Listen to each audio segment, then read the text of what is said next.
تو وہ کن کی وجہ سے محفوظ کرتے ہیں؟ وہ ایسے ہی مولویوں کی وجہ سے کرتے ہیں، ایسے ہی ملاؤں کی وجہ سے۔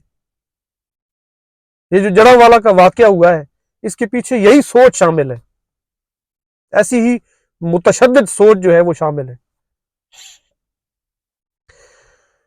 اب یہ جو مولوی، اس طرح کے مولوی لوگ ہوتے ہیں، جب ان سے کبھی ان کی آپ سپیچز سنیں تو یہ جب ممبر پہ بیٹھے ہوتے ہیں تو یہ اولیاء کا ذکر کرتے ہیں اور کہتے ہیں کہ ہم غوث الاعظم کے مرید ہیں، ہم فلاں کے مرید ہیں، ہم داتا صاحب کے مرید ہیں، ہم حضرت خواجہ معین الدین چشتی رحمۃ اللہ علیہ کے غلام ہیں، ہم ان کے مرید ہیں، اور اولیاء کی نسبت کی باتیں کرتے ہیں، اولیاء کے نقش قدم پہ چلنے کی باتیں کرتے ہیں، اولیاء کی باتیں، ان کی کرامتیں بیان کرتے ہیں، اور حقیقت میں اولیاء کی زندگی کا کوئی عکس ان کے اندر نظر بھی نہیں آتا۔ حقیقت میں اولیاء کی زندگی کا اور آقا علیہ السلام کی اخلاقیات کا ان کے اندر کوئی ایک جھلک، رتی برابر بھی جھلک آپ کو نظر نہیں آئے گی۔ یہ جو حضرت خواجہ معین الدین چشتی رحمۃ اللہ علیہ تھے، جنہوں نے 90 لاکھ لوگوں کو مسلمان کیا تھا اپنی زندگی کے اندر، ہندوستان کے اندر، تو کیا ان کے پاس کلاشن کوف تھی جو انہوں نے کن پٹی پہ رکھ کے تو لوگوں کو کہا کہ چلو جی کلمہ پڑھو، کلمہ پڑھو نہیں تو آئی نہیں سدھی بھائی؟ تو کیا ان کے پاس کیا تھا؟ یا ان کے پاس کوئی بم تھا جو سینے پہ باندھ کے تو یہ گھس جایا کرتے تھے اور کہتے تھے جی کلمہ پڑھو نہیں تو آئی نہیں پائی؟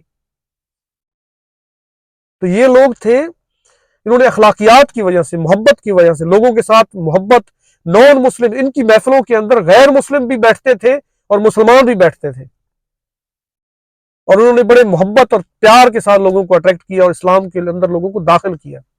اور آپ لوگ ہیں کہ مسلمانوں کو اسلام سے خارج کرتے ہیں، یہ جو مولوی لوگ ہیں، مولانا صاحب جس طرح سے ہے، یہ جو اس طرح کے مولانا صاحب ہوتے ہیں، ان کی اصل میں بیسیکلی وقت کے مجدد جو ہوں یا وقت کا کوئی بھی اتھارٹی لیول کا جو عالم ہوگا، ان کے ساتھ ان کی کبھی بھی نہیں بنتی، کبھی بھی نہیں بنتی، اولیاء کے ساتھ بھی ان کی نہیں بنتی۔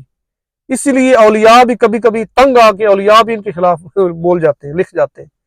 علامہ اقبال رحمۃ اللہ علیہ کی ایک نظم مجھے یاد آ گئی ہے، ملا اور بہشت، وہ میں آپ کو سنا دیتا ہوں۔ بیسیکلی علامہ اقبال بھی ان سے بڑے تنگ تھے، چونکہ علامہ اقبال کے خلاف بھی یہ فتوے دیا کرتے تھے، ایسے جو مولوی لوگ ہیں نا، فتوے دیا کرتے تھے، ان کے اوپر کفر کے فتوے لگایا کرتے تھے۔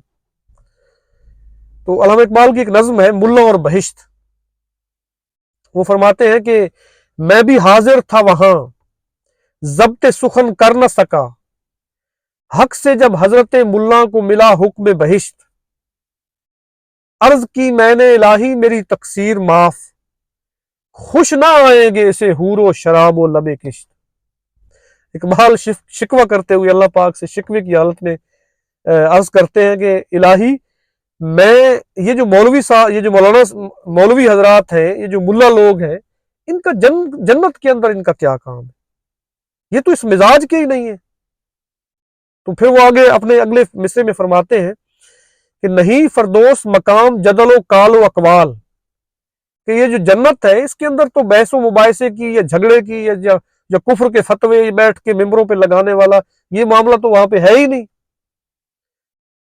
وہ کہتے ہیں کہ نہیں فردوس مقام جدل و کال و اقوال، بحث و تکرار اس اللہ کے بندے کی سرشت۔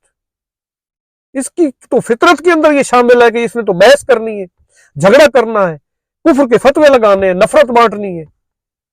پھر اگلے مصرے میں وہ کہتے ہیں کہ ہے بد آموزی اقوام و ملل کام اس کا، یعنی قوموں کے اندر پھوٹ ڈالنی، نفرت ڈالنی، قوموں کے اندر انتشار پھیلانا، فرقہ واریت پھیلانی، نفرت پھیلانی، لوگوں کے اندر نان مسلمز کے اندر مسلمانوں کو اسلام سے خارج کرنا، اپنے ساتھ اختلاف کرنے والے کو کافر سمجھنا، اپنے ساتھ اختلاف کرنے والے کو گمراہ سمجھنا، دین کا نمائندہ نہ سمجھنا۔ تو یہ ان کی اس میں وہ فرما رہے ہیں کہ ہے بد آموزی اقوام و ملل کام اس کا، اور جنت میں نہ مسجد نہ کلیسا نہ کنشت، اور جنت میں تو یہ سب کچھ ہوگا نہیں، پھر ان کا یہاں پہ کیا کام ہوگا جنت کے اندر۔ اسی طرح سے سلطان باہو صاحب رحمۃ اللہ علیہ جو ہیں، وہ بھی ان مولویوں کو مخاطب کرتے ہوئے کہتے ہیں کہ حافظ پڑھ پڑھ کرن تکبر، ملا کرن وڈیائی، ساون ماں دے بدلاں وانگوں پھرن کتاباں چائی، جتھے دیکھن چنگا چوکھا پڑھن کلام سوائی، دوہے جہانے مٹھے حسن باہو جنہ کھادی ویچ کمائی۔ کہ پڑھ علم ہزار کتاباں عالم ہوئے بھارے عشق دا حرف ایک پڑھ نہ جانن بھلے پھرن بیچارے. ان کا یہی مسئلہ ہوتا ہے کہ یہ جو اولیاء ہیں یا جو وقت کا جو اتھارٹی علماء کرام ہوتے ہیں جو مجدد ہوتے ہیں، اب اگر آپ ہسٹری میں جا کے دیکھیں تو امام اعظم ابو حنیفہ ہو گئے یا باقی جتنے بھی اتھارٹی لیول کے لوگ گزرے ہیں تو ان کے خلاف بھی یہ فتوے دیا کرتے تھے اپنے دور کے اندر.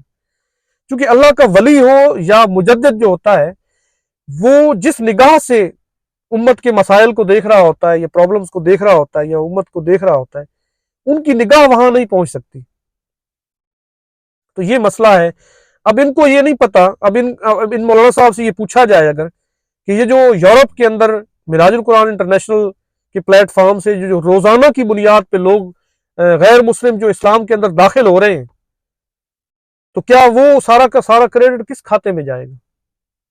تو شیخ الاسلام ڈاکٹر محمد طاہر القادری صاحب کے خلاف یہ جو لوگوں کے اندر نفرت پیدا کی جا رہی ہے، تو کیا شیخ الاسلام ڈاکٹر محمد طاہر القادری صاحب کا وہ جو رول ہے لوگوں کو اسلام کے اندر داخل کرنے کا، تو وہ رول کس کھاتے میں جائے گا؟ میں ابھی آپ کو ان مولانا صاحب کی ایک ویڈیو دکھاتا ہوں. کسی زمانے میں مولانا صاحب جب ان کی داڑھی کالی ہوا کرتی تھی اور دل اندر سے صاف ہوا کرتا تھا اور کوئی بغض نہیں تھا ان کا شیخ الاسلام ڈاکٹر محمد طاہر القادری صاحب کے خلاف، اور تھوڑی سی وسعت قلبی بھی ہوتی تھی اس وقت، تو اس وقت کی ایک ویڈیو کلپ اس وقت کا ایک جو ہے وہ بھی میں آپ کو ان کو دکھاتا ہوں کہ یہ شیخ الاسلام ڈاکٹر محمد طاہر القادری صاحب کے خلاف کے بارے میں کیا کہا کرتے تھے. شیخ الاسلام ڈاکٹر محمد طاہر القادری صاحب کی تعریفوں کے پل باندھا کرتے تھے ممبروں پہ بیٹھ کے. تو یہ ذرا ملاحظہ فرمائیں کہ وہ کیا کہا کرتے تھے، اور اس کے بعد میں اجازت بھی چاہوں گا. اللہ حافظ. خدا دی قسم اختلاف اپنی جگہ تے پر روز ماما طاہر القادری بھی نہیں جمدی.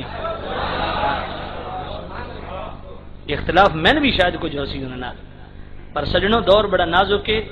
اس دور جس بندے 8 خوبیاں ہون تے 2 خامیاں ہون نا، تے صاحب بصیرت آدمی او یہ جڑا 8 خوبیاں نو ویکھے 2 خامیاں نو نہ ویکھے. اللہ رب العزت اس بندے دی زندگی کرے، اللہ اس بندے دی زندگی برکت دے. باہر دی دنیا چ ویکھو شخص نے کتنا کام کیتا، پورے دے پورے گرجا گھر دے جناب والا سارے دے سارے عیسائیاں دے نال بہ کے مناظرے کیتے تے سارا دے سارا گرجا گھر 450 بندہ حد دے اوتے مسلمان ہویا. ہزاراں دی تعداد جس شخص نے مسلمان کیتے. یہ کریڈٹ کہڑے پاسے ویسی تساں کی سمجھدے ہو؟ انہاں نوں کریڈٹ جاندا. توجہ کرنا. اللہ اکبر، سبحان اللہ. اللہ رب العزت ایسے بزرگوں کی زندگیوں میں برکت دے. آپ کو پتہ ہے کہ دبئی کے اندر سرکاری طور پر میلاد منایا جاتا ہے. پہلے دبئی پہ میں بھی پابندی تھی.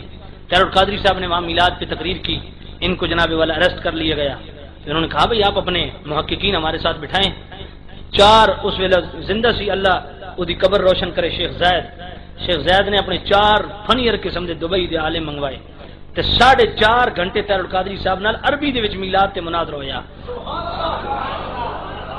او مناظرہ طاہر القادری صاحب ان جتے بھی ان 4 مولوی ڈاکٹر شیخ زید نو آکھیا جی سرکاری طور تے اعلان کرو تے ہن تہاڈی خوشخبری ہے کہ پورے دبئی دے وچ 12 ربیع الاول نو چھٹی ہوندی ہے تے 12 ربیع الاول سرکاری طور تے میلاد منایا جاندا.